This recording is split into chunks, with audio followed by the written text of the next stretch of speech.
दोस्तों आइए जानते हैं कि क्या सच में कुंभकर्ण अयोध्या के राम मंदिर में प्रकट हुआ था। दोस्तों ये वीडियो देखने से पहले अगर आप भी श्री राम का भक्त और सनातनी हैं तो चैनल को सब्सक्राइब और कमेंट में जय श्री राम जरूर लिखें। ये बात 16 जनवरी 2024 दिन सोमवार की घटना है। रात को जब सब कोई काम करके सोने जा रहे थे, उसी वक्त एक लेबर को कुछ सुनाई देता है कि जैसे बिजली कड़कता है उसी तरह सुनाई दिया। वह लेबर जब जाकर देखा तो सच में कुंभकर्ण दिखाई दिया। दोस्तों ये घटना रात 12 बजे का है, जब एक लेबर जिसका नाम मोहन रहता है, वह जब अपना काम समाप्त करके सोने जा रहा था तभी उसको ये आवाज सुनाई देता, क्योंकि 22 जनवरी आने वाला है। इसी कारण रामलला के स्थापना के लिए सब लेबर काम कर रहा था। उसी बीच का घटना है। उसी वक्त वह लेबर अपने साथी से जाकर बोलता है तो सब कोई आश्चर्य में पड़ जाता है, लेकिन सब लेबर समझदार होते हैं। सभी लेबर कुंभकर्ण को देखकर जाकर सो जाते हैं और जब सोकर सुबह उठते हैं तो कुंभकर्ण वाला बात किसी को याद नहीं रहता। कुंभकर्ण की यंत्र मानव कला को ग्रेट इंडियन पुस्तक में विजार्ड आर्ट का दर्जा दिया गया है। इस कला में रावण की पत्नी धान्य मालिनी भी पारंगत थी।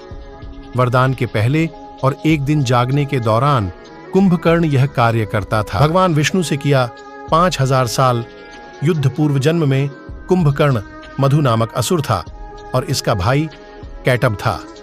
भगवान विष्णु से युद्ध करते हुए जब 5000 साल हो गए तब देवी योगमाया ने इसकी बुद्धि का हरण कर लिया और वह अहंकार में आकर भगवान विष्णु से ही वरदान मांगने के लिए कहा। बस यहीं भूल कर गया यह असुर। एक दिन छोड़कर वर्ष भर सोना। रावण का भाई कुंभकर्ण 6 महीने बाद एक दिन जागता और भोजन करके फिर सो जाता, क्योंकि इसने ब्रह्मा जी से इंद्रासन की जगह निद्रासन का वरदान मांग लिया था। इसका शरीर विशालकाय था। कुंभकर्ण की पत्नी वरोचन की कन्या वज्रज्वाला थी।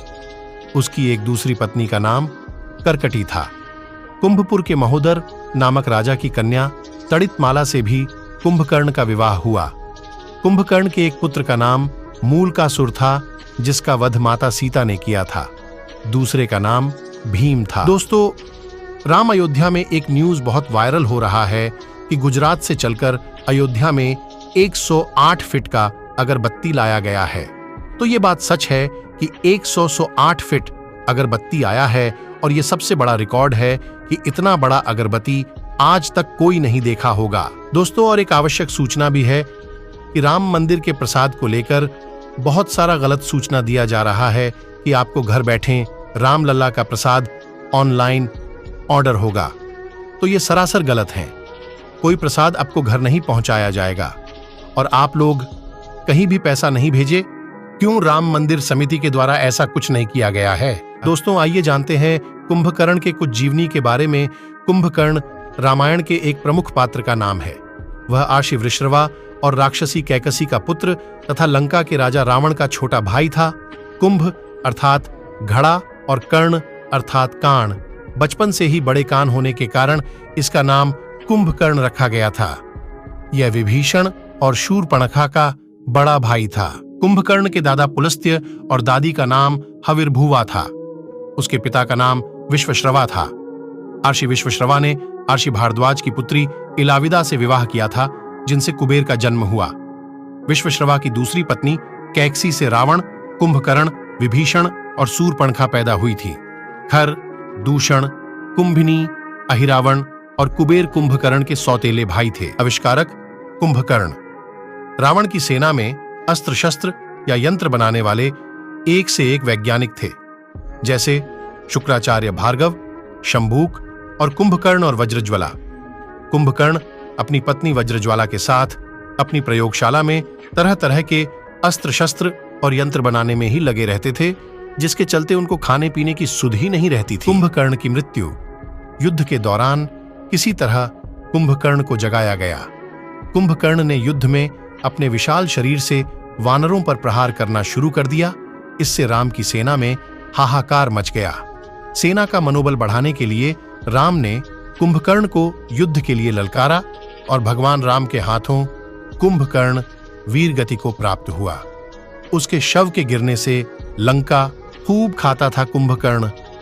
कहते हैं कि कुंभकर्ण जन्म लेते ही कई लोगों को खा गया था, जिससे घबराकर सारी प्रजा इंद्र से मदद मांगने लगी।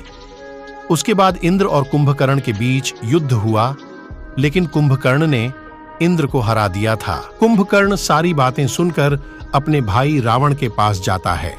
कुंभकर्ण रावण को समझता है कि उसने जो सीता माता का हरण कर सबसे भूल की है, श्री राम खुद नारायण रूप। मान्यता है कि त्रिजटा की शक्तियों के बारे में रावण को पता था और वो ये भी जानता था कि त्रिजटा दिखने में जितनी सामान्य है उतनी ही वह शक्तिशाली है, और उसके मुख से निकला हर एक शब्द सही साबित होता है।